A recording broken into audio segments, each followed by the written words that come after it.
ibadallah usikum wa iyaya bitaqwallah. Faqad qala Allah Ta'ala ya ayyuhalladzina amanu taqullah ittaqullaha haqqa tuqatih wa la tamutunna illa wa antum muslimun. Wa qala Rasulullah sallallahu alaihi wasallam may yuridillahu bihi khairan yufaqihu fid din wa qala man salaka tariqan yaltamisu fihi ilman sahhalallahu lahu bihi tariqan ilal jannah. Sadaqallahu wa sadaqa rasul karim. Sesepuh bini sepuh ingkang dahat kinurmatan takmir masjid ingkang kawula hormati lan kawula takdimi, para alim ulama, asatidah semuanya yang semoga dimuliakan oleh Allah Ta'ala, hadirin hadirat ingkang mugi-mugi tansah pikantuk rahmat ugi saking Allah Ta'ala.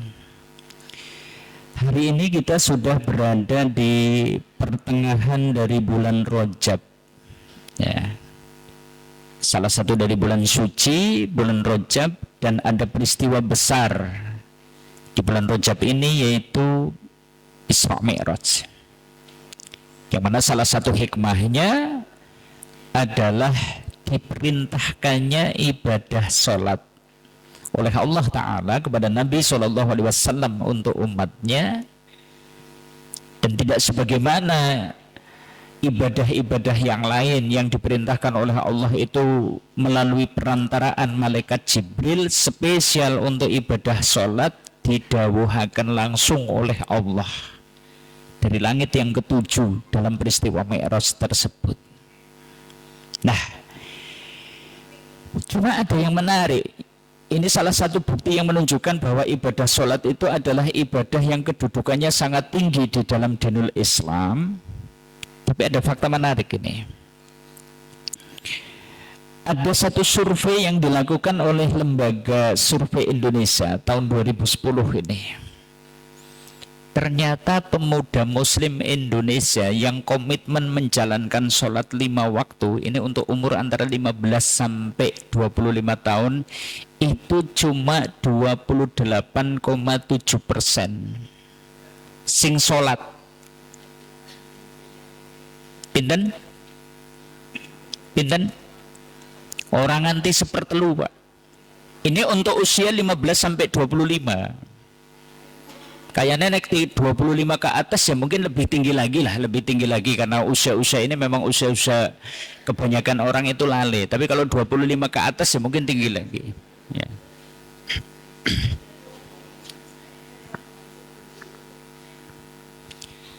Tetapi kalau secara global sepertinya juga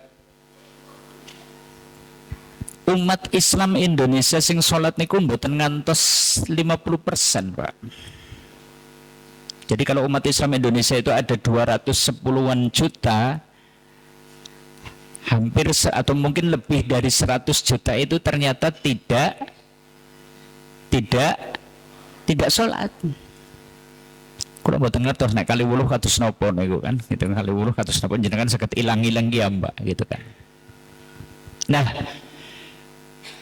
dari yang sedikit diantaranya yang berusaha untuk sholat itu sedikit diantaranya lagi yang berusaha untuk memperbagus kualitas sholatnya.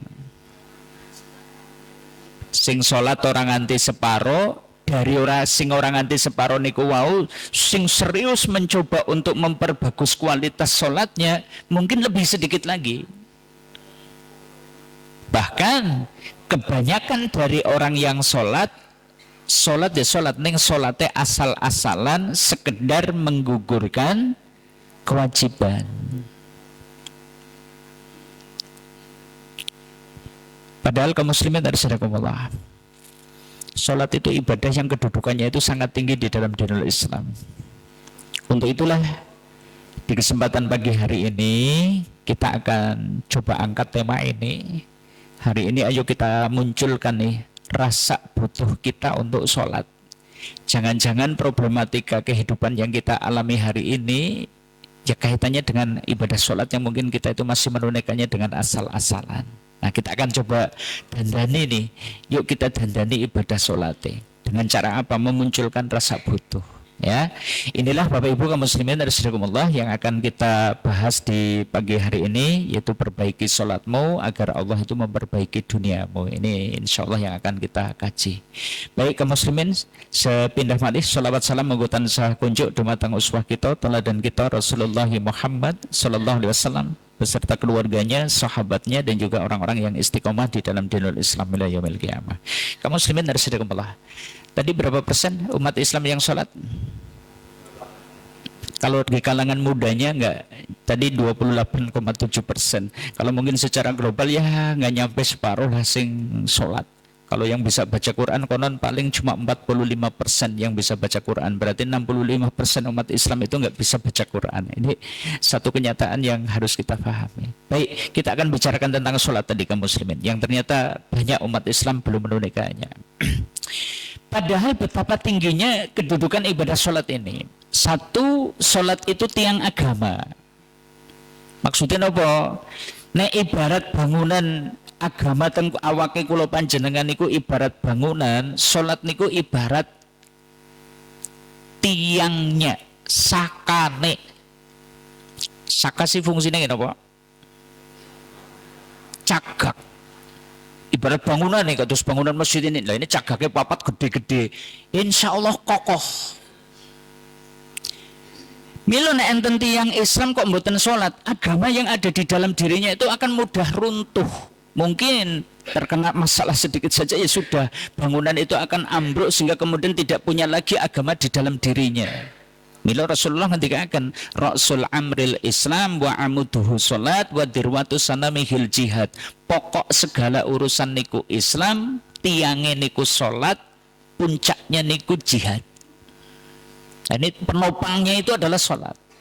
Ya, dari sini jane kudune yo eman-eman nih, nek nganti wong Islam kok enggane kok ora salat, lha sik kepripun bangunan agama di dalam dirinya gitu kan. Rentan untuk ambruk. Yang kedua, salat inilah yang membedakan antara tiang beriman kali tiang kafir. Yo salat. Mila Nabi sallallahu alaihi wasallam niku ngendika mengatakan, al-ahdul ladzi wa bainana wa bainakumus salat. Perjanjian antara kami orang beriman dengan mereka itu adalah, mereka orang kafir itu adalah sholat. Kalau dalam riwayat yang lain itu al-farqu bainana wa bainahumus sholat. Batas pembeda antara kami orang beriman dengan mereka orang kafir itu sholat. Faman tarokaha faqad kafar. Sinten tiange kok ninggal ke sholat teman-teman dheweke pun kafir. Maksudnya kados ngaten. Sing dadi ukuran setunggaling tiang niku beriman atau tidak, ternyata bukan akhlak. Coba nih kalau kita renungi, enten boten tiang kafir sing birrul waliden, bekti kalih tiang sepuhipun, ada enggak? Ada enggak? Banyak. Tuh orang-orang India yang agamanya mungkin bukan Islam, karo biyunge niku nganggep nek biyung niku kados dene dewa sing disubah-subah, sing dihormati banget. Orang kafir birrul waliden. Orang kafir ada enggak yang senang infak, senang sodakoh? Ada enggak? Banyak. Bahkan mereka mungkin yang mereka berikan itu jauh lebih banyak daripada kita. Nyah-nyoh, orangnya itu lomo, dia itu dermawan betul dan seterusnya. Oh, berarti yang membedakan antara mukmin dengan kafir itu bukan soal dia itu sodakoh atau enggak. Orang kafir yang senang nyambung silaturahim enten apa mboten? Banyak orang kafir tapi jengkaro dulur niku masya Allah. Ya, dia suka mengunjunginya ketika saudaranya kesulitan, dia bantu, ketika saudaranya senang dia ikut senang dan seterusnya. Kita sih kadang wong beriman malah dulure kepenak malah jenengan susah ya, gitu kan bekayune tuku mobil malah meriang gitu kan. Ini orang kafir yang nyambung silaturahim itu malah banyak gitu kan. Oh, lagi-lagi berarti sebenarnya yang membedakan mukmin dengan kafir itu bukan soal akhlak. Karena banyak orang kafir yang jujur, banyak orang kafir yang nyambung silaturahim, banyak orang kafir yang ternyata birrul walidin, banyak orang kafir yang ternyata senang infak, senang sedekah. Tapi yang membedakan antara seseorang itu mukmin atau tidak, mukmin atau kafir, sing bedake niku napa? Salat. Napa? Salat. Makanya mestinya ini menjadi ibadah yang kita itu komitmen. Sering kami sampaikan, sing jenenge sholat kalau bisa kita tanamkan di dalam diri keluarga kita. Sholat itu harga mati. hati. Kenapa? Inilah yang membedakan seorang itu mukmin atau kafir. Yang Masya Allah, faktanya meh separuh umat Islam tidak sholat. Jenora sholat. Ini yang kedua. Bahkan sholat itu amal pertama yang akan diperiksa besok pada hari kiamat. Ini sudah menunjukkan betapa tingginya, betapa luhurnya kedudukan ibadah sholat menjadi amalan pertama sing benjing badhe dipun hisab teng dinten kiamat. Awalu ma yuhasabu bihil abdu yaumal qiyamati as-sholat. Perkara-perkara pertama yang akan dihisab atas seorang hamba benjing teng dinten kiamat niku salat. Yang duru fi salatihi, yung duru fi salatihi. Salatnya niku badhe dipun periksa. Fa in soluhat nan salat niku bagus faqat aflah. Teman-teman tiang niku wau pun beja. Kalau ada orang kok salat, dia itu sudah beruntung. Salatnya bagus, dia beruntung. Tapi nek kosok wang sulipun fa in fasadat. Pertama yang dihisap sholat ternyata sholatnya kok rusak, khoba dheweke niku pun celaka, wa khosiro dheweke niku pun kapitunan, sudah merugi. Maka mestinya seorang hamba itu termasuk di antara perkara yang harus senantiasa diperhatikan, digatekke niku sholat. Mestinya gitu. Bahkan kaum muslimin, ini yang keempat, ya. Sholat itu kunci diterimanya amal. Pripun? Salat itu kunci diterimanya amal. Maksudnya kepripun? Nek enten tiyang kok seneng weweh, nyah-nyoh, dermawan. Kalau ada orang kok ternyata jujur, baik hati, lembah manah, ramah kalau dulur, kalau tetangga. Nek enten tiyang kok ternyata akhlaknya bagus. Kalau ada orang kok ternyata seneng puasa sunnah. Kalau ada orang kok mungkin berkali-kali haji, tiap tahun umrah, ning kok ora salat. Pripun? Tidak akan diterima amal-amal kebaikan itu tadi. Kenapa? Karena dipun ngendikaaken. Inna awala ma yungdaru min a'malihi as-shalah. Saat temene amal yang akan diperiksa pertama-tama besok pada hari kiamat itu salat. Fa in jazat lahu nek salate bagus nudiro fi syairi a'malihi, akan diperiksa amal-amal lain. Fa ilam tasuslahu ning nek salate niku mboten sae lam yungdor, tidak akan dipandang lagi fi syai'in min a'malihi ba'du, amal-amal lain sesudahnya. Coba kapitunan apa mboten? Rugi atau tidak? Banyak amal bune Senin Kemis ora tau pedhot. Senang infak, senang sedekah, karo tangga apik, dadi pegawai jujur, senang nulung dumateng tiyang, suka membantu orang ini, suka membantu itu, kaji bola-bali tahu setiap saben tahun umroh, jebulan ora salat, amal kebaikannya tidak akan diterima oleh Allah. Gitu mestinya pripun? Salat menjadi perkara yang harus kita perhatikan. Tapi tadi ya Allah, anak muda ternyata cuma 28,7% yang sholat. Bahkan mungkin umat Islam secara umum itu ternyata mungkin nggak nyampe separuh sing nindake ibadah sholat. Jadi muncul pertanyaan ini kaum muslimin, kenapa iki umat Islam kok kayaknya kok ora butuh gitu kan, kok enggan menunaikan ibadah sholat? Jangan-jangan ada nih ibu-ibu sing bojone ora sholat. Ada aja ngomong izin gitu. Ora usah dijawab gitu kan.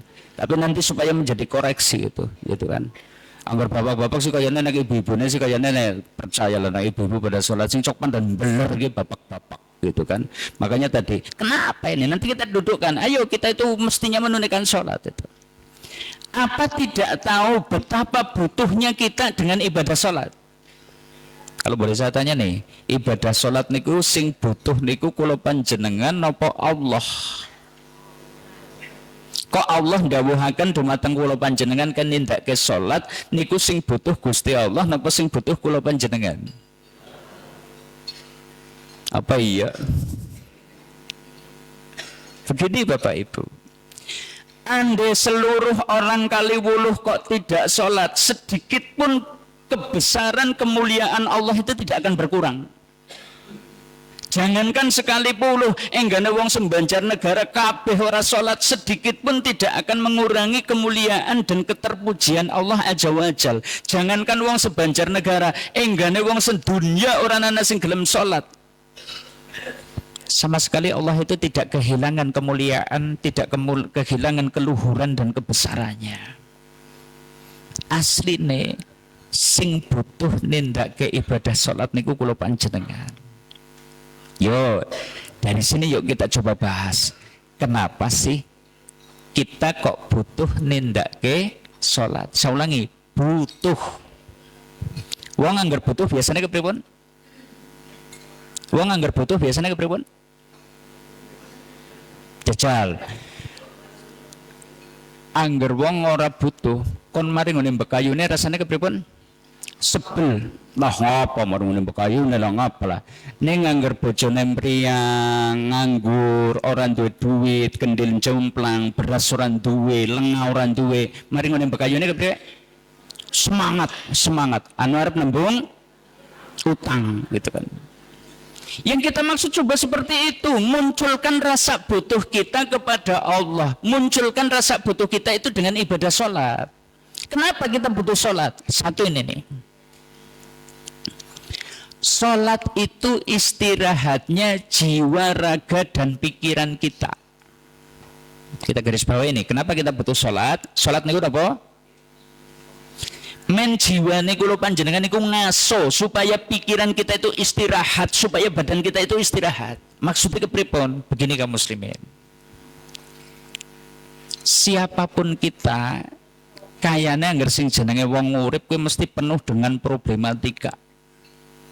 Ngene apa mboten? Ada enggak satu hari tanpa problem, ada enggak? Enggak ada.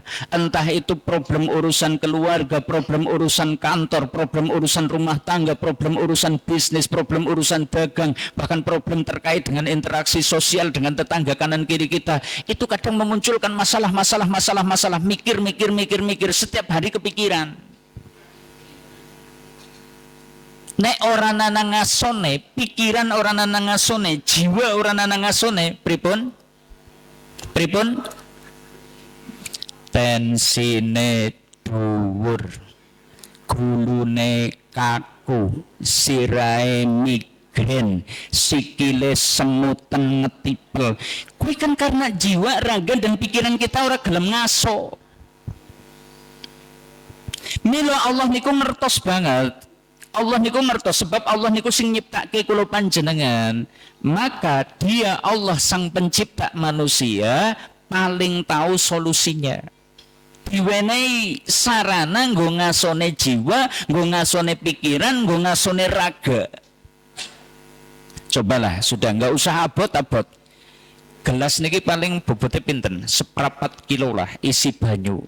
Nek kula cepengi kados niki kok sedina met. Kinten-kinten tangane kula kepripun?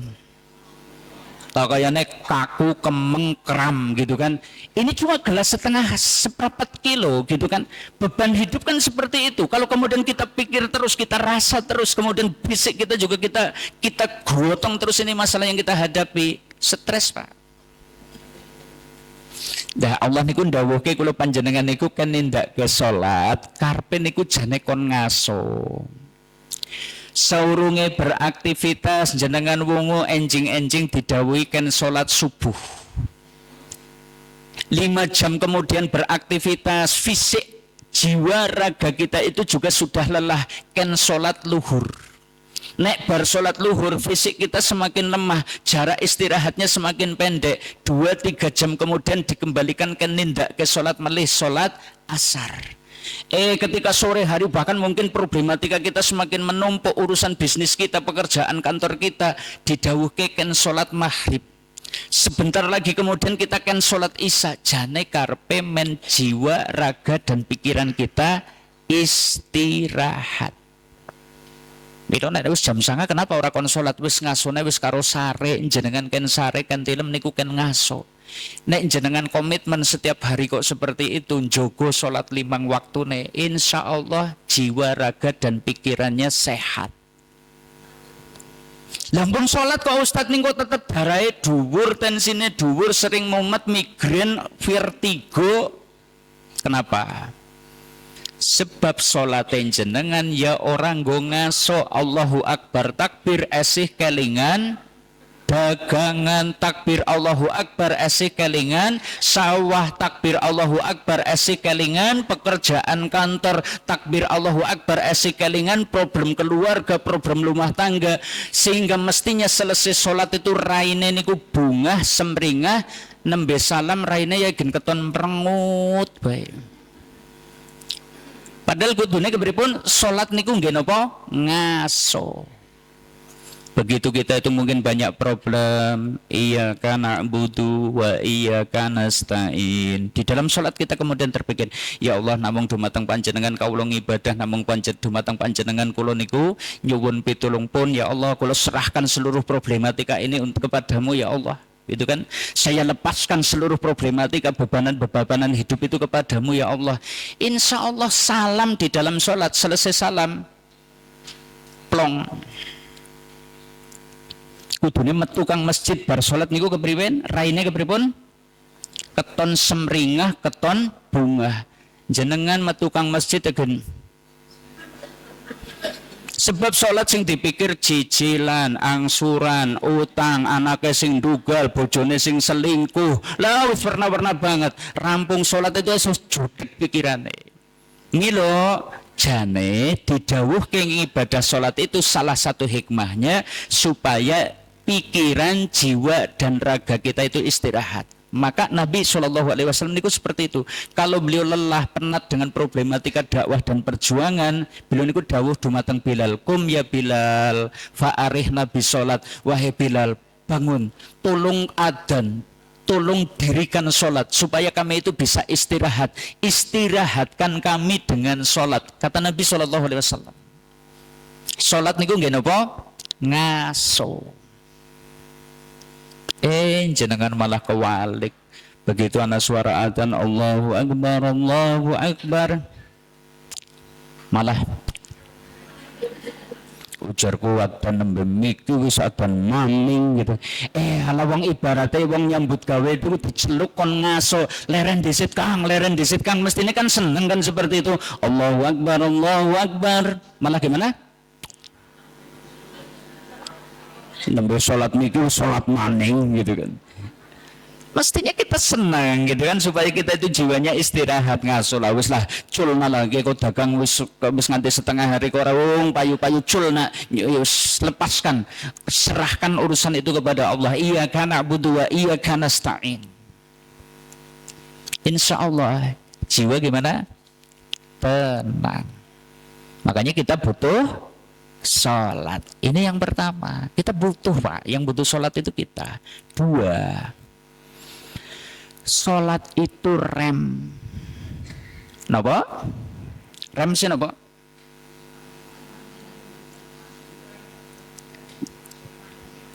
Rem sih napa? Alat sing gunane nggo ngendheg. Rem sih napa? Alat sing gunane nggo ngendhek menora bablas, itu namanya rem. Kados rem sepeda motor, rem sepeda dan seterusnya. Rem yang kita maksud sholat itu rem dari perbuatan keji dan mungkar. Begini Bapak Ibu, tak ceritani. Miderek surat Yusuf ayat 53, jiwa ini, setiap jiwa menungso niku jane asline condonge kepada kejahatan. Inna nafsala amaratun bisuin ila ma rahimar rabbi. Sesungguhnya jiwa itu condongnya kepada kejahatan kecuali jiwa yang dirahmati oleh Tuhanku. Kata Nabi Yusuf seperti itu. Artinya jiwa ini jane senenge sing ala-ala Pak. Gini apa betul? Enggane kon milih esuk-esuk. Pilih tindak teng masjid ngaji apa pilih nonton TV karo medang kopi jajal nek ngetutna jiwa pilih pundi? Jujur bae lah, ora usah kaya sok wong apik-apikanan lah gitu kan. Pilih napa? Ya pilih ngaji. Pilih nonton TV karo medang kopi lah, leyeh. Kenapa? Jiwa itu sukanya bermalas-malas. Andai kita milih antara kejujuran dan kedustaan, mungkin jiwa ini jenis senengnya dusta. Kenapa? Dusta itu naik dodol ya oleh batin naik akeh, naik jadi pejabat, dusta korupsi, khianat itu yang mungkin duitnya birang-birang karena bisa berani korupsi. Kan seperti itu. Kalau ngetut jiwa kepenginnya uripe kepenak, duitnya akeh sing orang nganggo usaha. Kayak gitu gak? Jiwa seperti itu. Jiwa itu senangnya kita itu dapat kedudukan jabatan, nek bisa itu ya ora urus, sing penting bisa mendapatkan kedudukan jabatan tinggi, ora perlu ora peduli sikut kanan sikut kiri, ora peduli injek bawah, ora peduli jilat atas, sing penting bisa dapat kedudukan. Jiwa seperti itu. Bahkan jiwa ini jane senang enggane bisa si bojone pirang-pirang gitu kan, gonta-ganti pasangan dan seterusnya, berbagai perzinaan, ora peduli halal, ora peduli haram, yang penting syahwat bisa terlampiaskan. Jiwa aslinya seperti itu. Cuma yang harus kita pahami, nek kula panjenengan kok ngetut hawa nafsune sing kados niku, kerugian ternyata kembalinya kepada diri kita sendiri. Gini apa mboten? Berapa banyak pejabat yang begitu mulia tahu-tahu ditangkap kena operasi tangkap tangan, kena OTT gitu, tahu-tahu yang tadinya pejabat kemudian masuk sel. Berapa banyak orang yang mulia menjadi hina karena perbuatan zina yang dia lakukan. Berapa banyak orang yang kemudian disanjung-sanjung, dipuja-puja, menjadi dicaci maki dan seterusnya karena kejahatan yang dia perbuat. Nah dari situ dengan dua permasalahan ini, jiwa condongnya kepada kejahatan, sementara kejahatan dampak buruknya kembali kepada kita. Jane kita butuh rem. Saged dipahami napa mboten? Karena jiwa ini condongnya kepada sing ala-ala. Lah berarti kita itu butuh rem. Men kula panjenengan mboten kebablasan ngene ngetut hawa nafsu. Reme nopo? Reme jiwa, reme hawa nafsu niku nopo? Reme salat. Reme napa? Karena Allah ngendika wa aqimis shalah. Tunaikanlah salat. Ini dawuh, nek niki perintah, ini fi'il amr. Wa aqimis shalah, dan dirikanlah salat. Lah kaya napa sih kok dadakan sken salat? Inna sholata tanha anil fahsya'i wal munkar. Sebab sing jenenge salat niku teman-teman saged kangge mencegah dari perbuatan keji dan mungkar di dalam jiwa kita ini. Milo wong kok tesih njogo salate, insyaallah perkara liya tesih sae Pak Bu. Niki derek Umar bin Khattab. Umar bin Khattab niku nek bertemu dengan pejabat-pejabat, pimpinan-pimpinan, eselon-eselon yang ada di bawahnya, beliau niku senantiasa sing diwanti-wanti, ya ayuhal ulah, wahai para pimpinan, ini ahama umurikum indi as-sholat. Tidak ada perkara yang lebih aku tekankan untuk kalian perhatikan kecuali sholat. Umar loh niki ketemu dengan pejabat yang ada di bawahnya, entah itu gubernur, entah itu menteri, entah itu mungkin penasehat, entah itu mungkin bupati dan seterusnya, yang senantiasa ditekankan oleh Umar bin Khattab supaya para pejabat niku njogo salate. Kenapa? Sebab menurut Umar bin Khattab, wa man doya'ahu falaisa siwa'u adoya'u. Sinten tiange kok ngremehke salat, mesti urusan lain dia akan remehkan. Pejabat kok ngeremeh ke sholat, kemungkinan besar tugas dan amanah yang diembankan kepadanya tidak terlaksana dengan baik. Pejabat kok ngeremeh ke sholat, kemungkinan besar dia disuruh untuk mengelola dana umat, malah dimakan sendiri. Pejabat kok ngeremeh ke sholat, kemungkinan besar dia itu tidak mampu menjalankan apa-apa yang menjadi tugas pokok daripadanya. Maka Umar komitmen seperti itu. Kita juga sama. Nek ora salat ki ora duwe pengendali Bapak Ibu. Kepripun? Nek ora salat niku kepripun? Ora duwe pengendali. Padahal jiwa tadi gimana? Jiwa itu condongnya kepada kejahatan. Ya sudah, saben dinten kan salat gangsal wedal niku ibaratnya nggih ngerem, aja kebablasan, aja kebablasan. Insyaallah lebih terkendali. Suami sing jogo solate, insya Allah dia tanggung jawab kepada istrinya. Istri yang menjaga solatnya, insya Allah dia tahu hak dan kewajibannya sebagai seorang istri.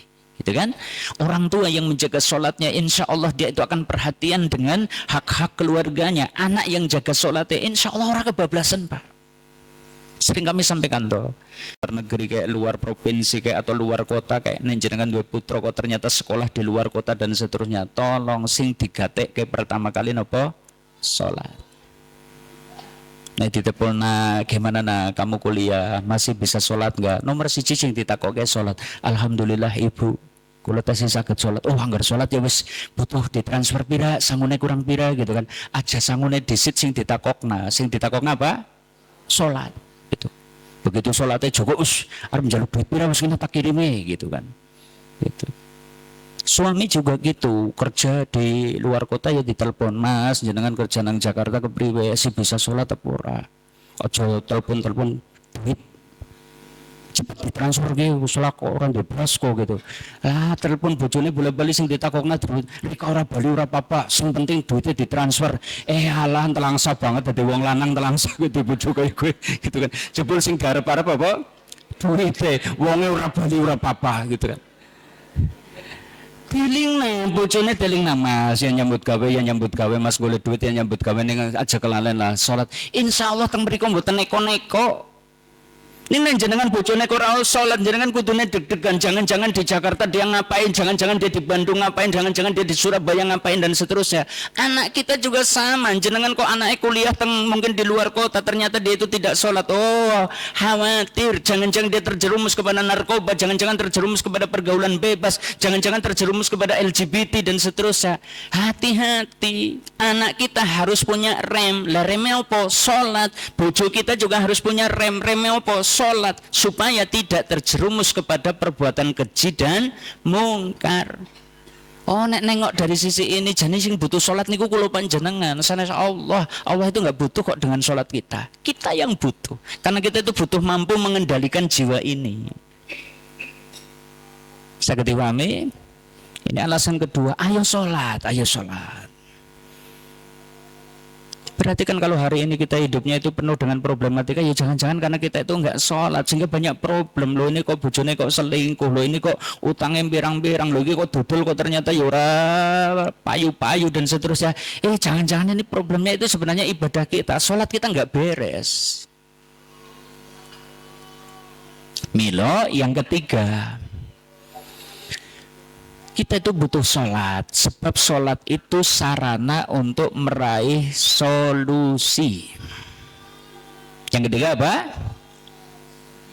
Sholat adalah sarana meraih solusi. Solusi yang kita maksud itu nasrullah. Nasrullah itu pitulung, pertolongan dari Allah. Begini Bapak Ibu, sholat itu bukan hanya istirahatnya jiwa penentram batin tok mboten, tapi kita butuh solusi. Dan saat problem menerpa bukan hanya butuh ketenangan jiwa saat menghadapinya, tapi juga solusi dari masalah yang sedang kita hadapi. Sholat itu sarana terkuat untuk mendapatkan pertolongan Allah. Coba kita tengok nih, di dalam surat Al-Baqarah itu setidaknya ada 2 ayat sing dawuhaken kados niku. Ayat 45 Allah Ta'ala niku ngendika wasta'inu bisabri wassholah, mintalah pertolongan kepada Allah dengan sabar dan salat. Fa innaha lakabiratun ila 'alal khashiin, dan yang demikian itu adalah perkara yang berat kecuali orang yang khusyuk.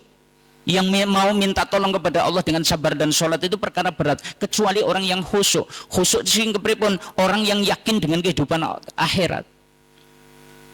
Ayat yang kedua yang juga menyebutkan bahwa sholat itu sarana menggapai nasrullah, menggapai pertolongan Allah, surat Al-Baqarah 153. Ya ayyuhalladzina amanu sta'inu bisabri wassholah, wahai orang-orang yang beriman, mintalah pertolongan kepada Allah dengan sabar dan sholat. Berarti pertolongan Allah itu datang kapan? Ketika kita sabar, ketika kita mau menunaikan sholat. Nek diwale, loh kita kok problem kayaknya kok orang anak jalan keluarnya, kayaknya kok rumit, buntu, sedemikian ruwet. Jangan-jangan kita itu belum masuk kategori orang-orang yang menegakkan sholat, sehingga kemudian masalah yang kita hadapi itu masih sedemikian rumit dan seterusnya. Ini kaum muslimin, Selesaikan problematika kita itu dengan sabar dan sholat. Maka Nabi SAW juga seperti itu. Ya, karena Nabi SAW idza khazabatu amron, khazabahu amron, bahwasanya Nabi SAW ketika beliau itu menghadapi problematika yang berat, ya, diterpa problematika yang berat, beliau itu sholat. Berarti kalau begitu kita sama. Jangan kok masalah kok rasanya kok abot teman, ya sudah, ambil air wudhu, tunaikan sholat 2 rakaat, tengadahkan tangan, nyuwun dumateng Allah supaya dicarikan solusi dari masalah yang kita hadapi. Sholat kaum muslimin. Sekali lagi itu kita garis bawahi. Ini poin ketiga. Kenapa kita butuh menunaikan ibadah sholat? Maka tadi, jangan ruwetnya problem hidup kita. Tadi ya, yang rezekinya sempit, dagang ora payu-payu, bisnis rasanya penuh dengan problematika, sudah dirancang sedemikian rupa, ujungnya kebangkrutan. Barang wis dagangane wis laris, ekonomine wis lapang, dadak ana bae sing kecelakaan, sing briang-briangan, yang gampang terkena sakit ini, sakit itu. Barang rezekine omber, awake sehat, ana maning problematikane, bojo dadak selingkuh, seneng karo wong liya maning, masalah lagi. Barang masalah rumah tangga sudah terselesaikan, gentin dua anak jan dugal kabeh, anak siji dugal kabeh, kan repote pol gitu kan. Jangan-jangan problematikanya adalah karena buruknya kualitas ibadah sholat kita, yang jadi problem seperti itu, sehingga Allah tidak memberikan pertolongannya kepada kita, sehingga kemudian jiwa ini tidak mampu menghadapi problematika yang kita hadapi, sehingga jiwa ini kecondongannya kepada keburukan dan kemaksiatan. Ternyata ini sebabnya.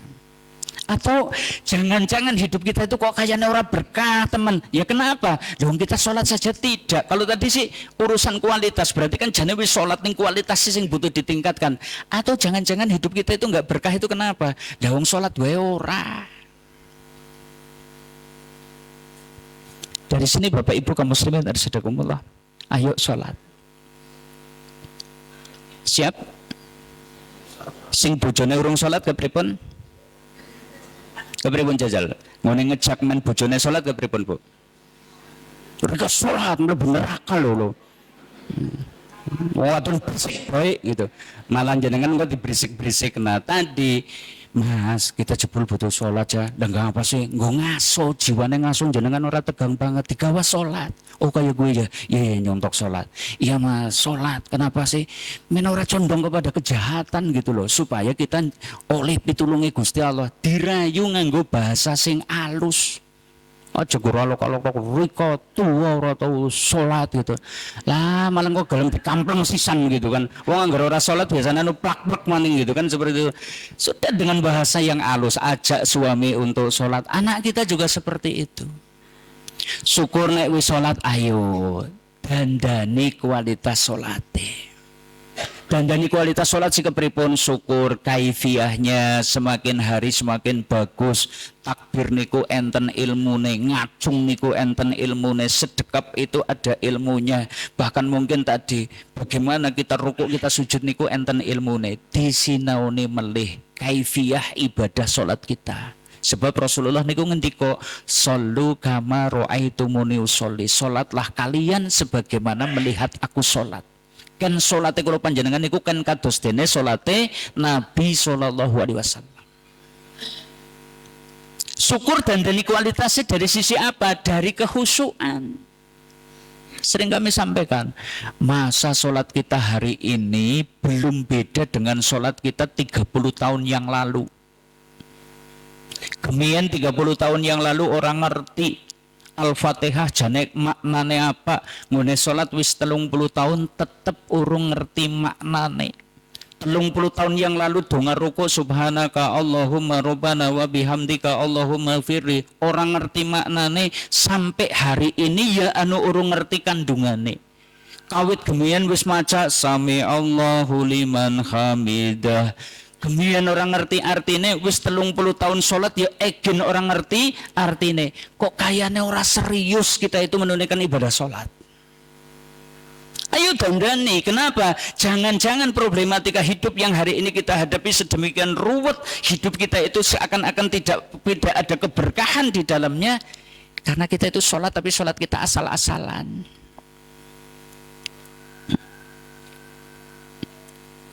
Bagaimana bisa husuk, Pak? Wong jenengan mawon mboten ngertos sing jenengan waos niku napa. Ngaji tolong kembali diulang lagi.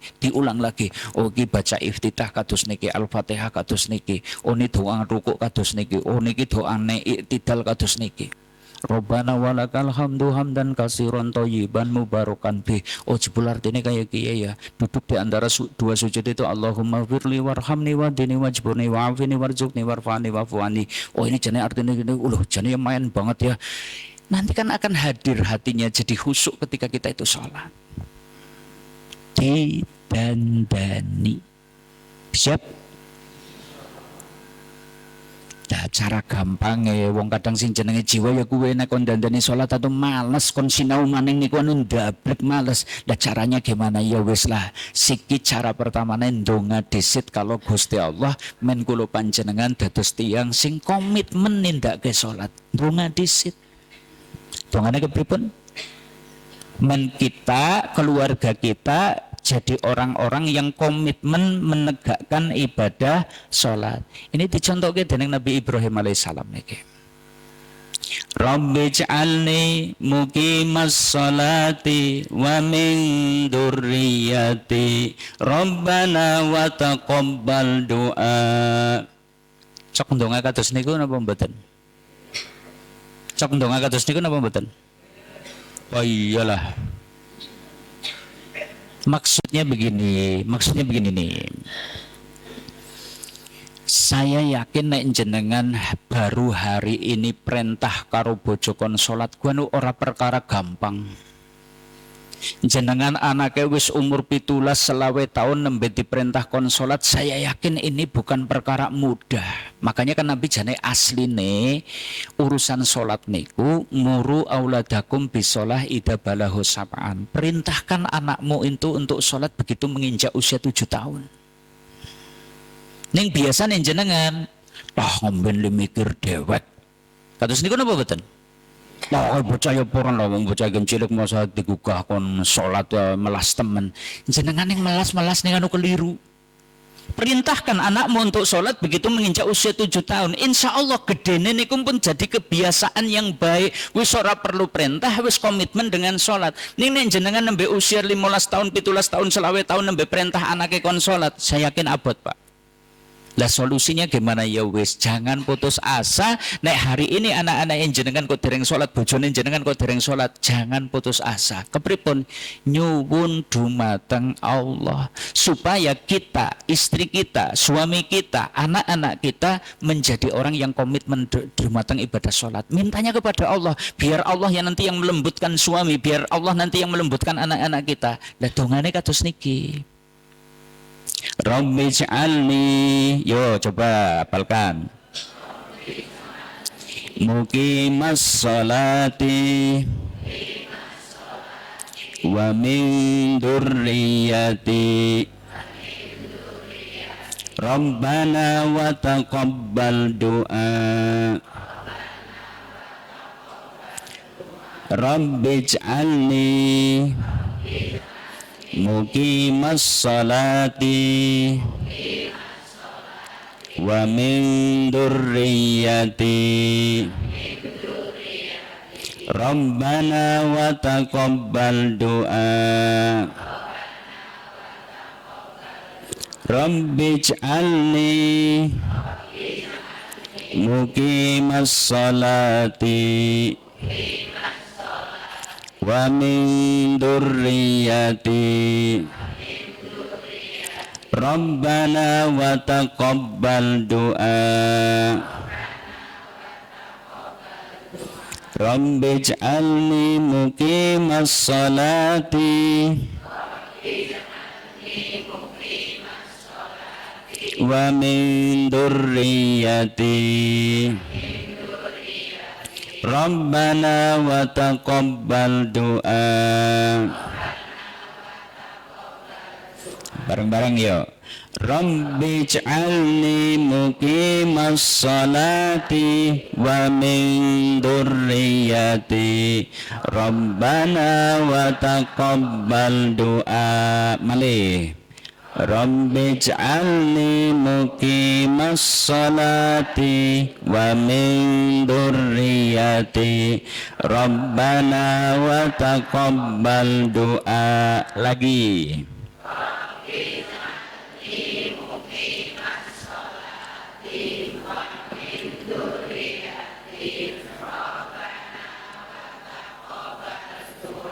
Ibu-ibu.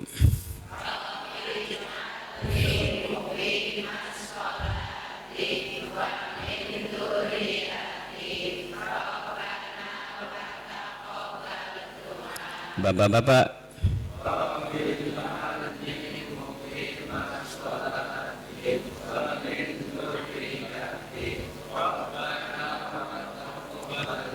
Nah, coba kita pahami nih. Nyuwun apa sih niki? Rabbi ij'alni. Duh Gusti. Kula nyuwun kula didadosaken muqimas shalah, orang yang mendirikan salat.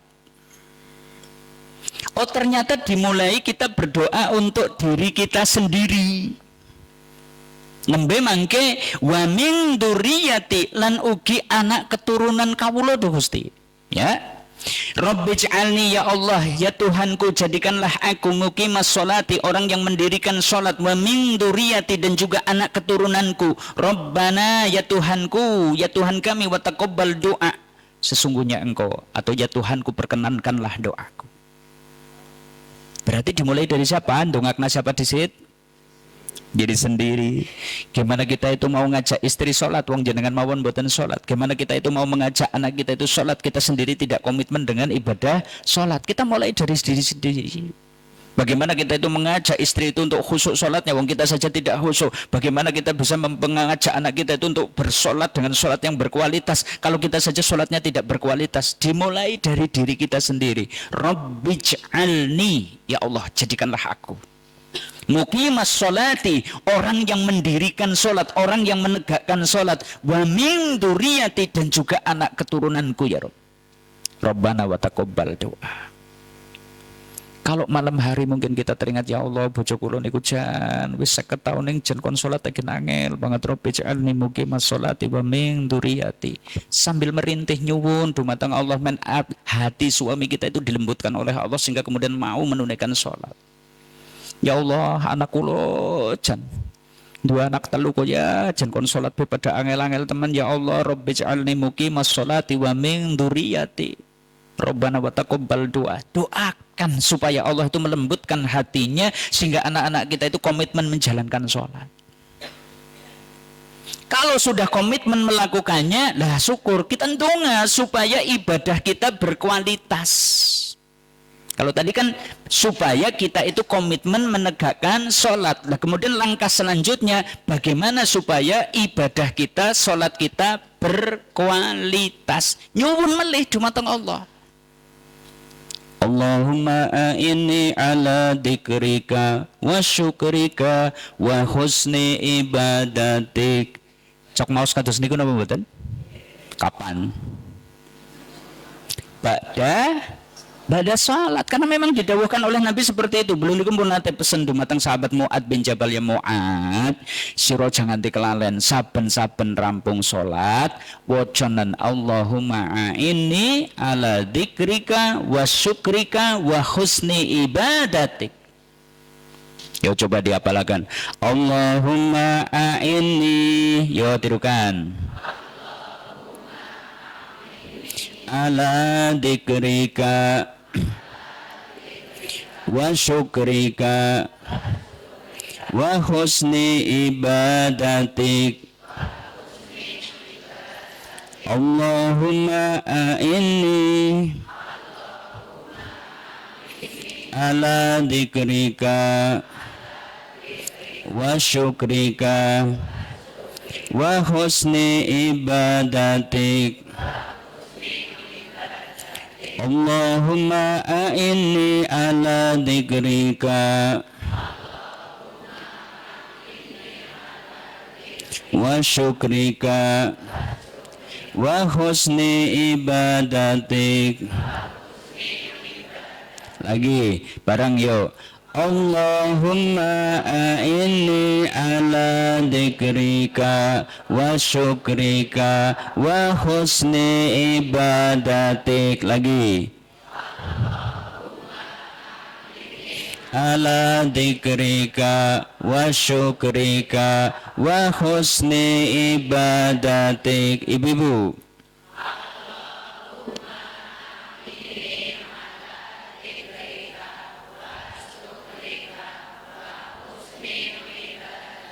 Bapak-bapak,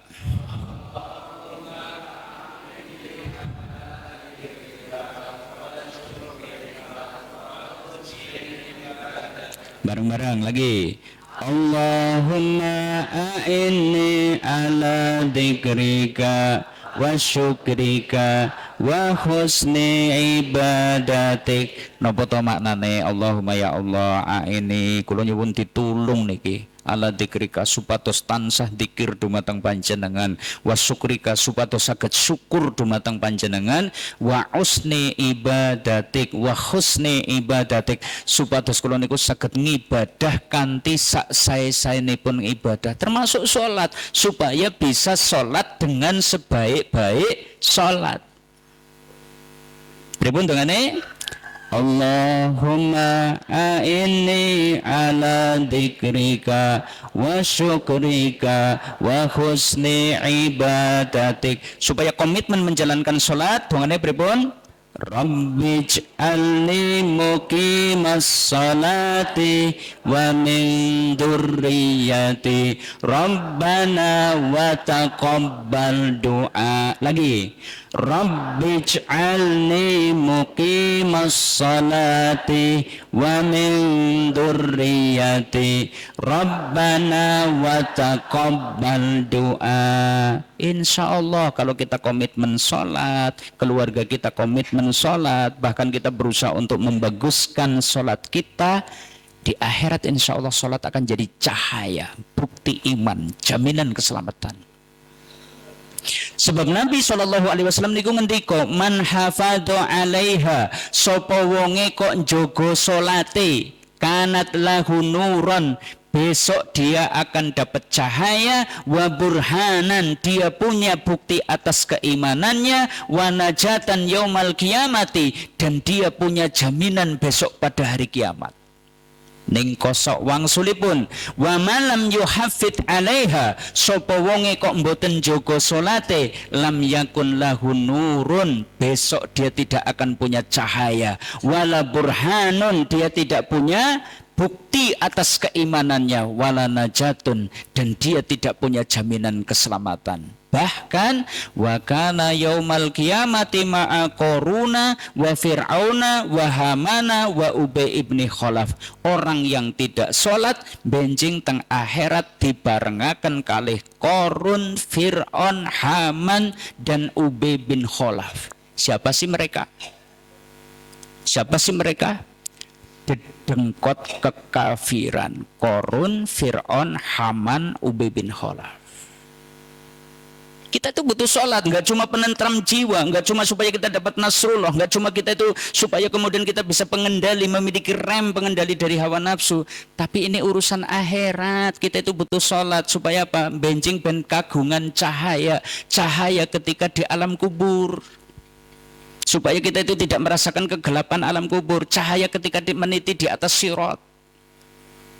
Ini kabar buruk kaum muslimin. Sirot yang setipis rambut setajam pedang ternyata diletakkan di tempat yang gelap gulita karena api neraka itu tidak bercahaya, api neraka itu hitam seperti gelapnya malam. Sirot diletakkan di tempat yang seperti itu. Dan nek jenengan orang duwe cahaya, kepripun jajal? Kepripun jajal? Kepleset saking kisirot gigale teng pundi? Ya nek gigale teng wangan sih saged adem ambyur kemudian renang. Lah wong gigale teng neraka. Makanya kita butuh cahaya. Salat adalah cahaya besok pada hari kiamat. Dari sini Bapak Ibu kaum muslimin arsadakumullah, yuk perbaiki sholatmu, maka Allah akan memperbaiki dunia dan akhiratmu. Siap? Ayo dandani, ayo kita komitmen pokoknya sholat kudu dilakoni. Wis pokoknya keluarga itu sholat harga mati, kudu sholat, anak kudu sholat. Memang kau pun sholat, ayo dandani supaya lebih baik, supaya lebih berkualitas dan seterusnya. Insya Allah Allah perbaiki dunia dan akhirat kita. Baik Bapak Ibu kaum muslimin rahimakumullah, ternyata sudah lebih dari jam 7. Masya Allah, ini semalam saya dapat postingan juga tengah 10 kayaknya ibu-ibu wis mulai nguripna kompor. Gedek-gedek saya, pokoknya berkah lah ini, semoga dibalas oleh Allah dengan pahala yang berlimpah kepada ibu-ibu semua. Dari situ kita doakan nih, termasuk donatur sarapan pagi kita hari ini dari Mbah Masruri. Kita doakan supaya kemudian rezekinya berlimpah, diberi kesehatan dan seterusnya. Oke, monggo kita ndonga sarang-sarang rumiyin liridho ilallahi ta'ala wa li syafaati Rasulillah. Al-Fatihah. A'udzubillahi minasyaitonirrajim. Bismillahirrahmanirrahim. Alhamdulillahi rabbil alamin. Arrahmanirrahim. Maliki yaumiddin. Iyyaka na'budu wa iyyaka nasta'in. Ihdinas siratal mustaqim. Siratal ladzina an'amta 'alaihim ghairil maghdubi 'alaihim waladdallin. A'udzubillahi minasyaitonirrajim. Allahumma shalli wa sallim wa barik ala Muhammadin wa ala alihi washabbihi ajmain. Alhamdulillahirabbil alamin, hamdan naimin, hamdan syakirin, hamdan yu'afi ni'amahu wa yukafi mazida. Ya Rabbana lakal hamdu kama yanbaghi li jalalika wajhikal karimi wa 'azimi sultanik. Allahumma fir lil muslimin wal muslimat wal mu'minin wal mu'minat al ahya'i minhum wal amwat, innaka sami'un qaribun mujibud da'wat ya qadiyal hajat. Rabbana dhalamna anfusana fa illam taghfir lana wa tarhamna lanakunanna minal khasirin. Rabbana la tu'akhidna in nasina aw akhtana. Rabbana wala tahmil alaina isran kama hamaltahu alal ladina min qablina. Rabbana wala tuhammilna ma la taqata lana bih wa'fu 'anna waghfir lana warhamna anta maulana fansurna 'alal qaumil kafirin. Wa ila Mbah Masruri, ya Allah jadikanlah rezekinya berkah, ya Allah jadikanlah umurnya berkah, ya Allah jadikanlah kesehatannya berkah, ya Allah jadikanlah keluarganya berkah. Allahumma ja'alahum barakatan fi kulli umurihum. Ya Allah jadikanlah keberkahan senantiasa menyertai urusan-urusannya. Demikian pula kami ya Allah. Allahumma barik lana fi amwalina, Allahumma barik lana fi rizqina, Allahumma barik lana fi sihatina, Allahumma barik lana fi kulli amalina. Ya Rabbal alamin. Rabbana atina fid dunya hasanah wa fil akhirati hasanah wa qina adzabannar. Wa sallallahu ala nabiyyina Muhammad wa akhiru da'wana alhamdulillahi rabbil alamin. Bapak Ibu kaum muslimin makaten ingkang saged kawula aturaken enjing menika, monggo ampun supe salat harga mati. Siap? Aja nganti keluarga kita tidak menunaikan salat. Siap? Dirayu-rayu kepripun carane wis pokoke kudu pada salat. Ngaten saking kawula ngaten monggo kita pungkasi kanthi doa kafaratul majelis. Bismillahirrahmanirrahim. Subhanakallahumma wa bihamdika asyhadu an la ilaha illa anta astaghfiruka wa atubu ilaik. Billahi taufiq wal hidayah. Assalamualaikum warahmatullahi wabarakatuh.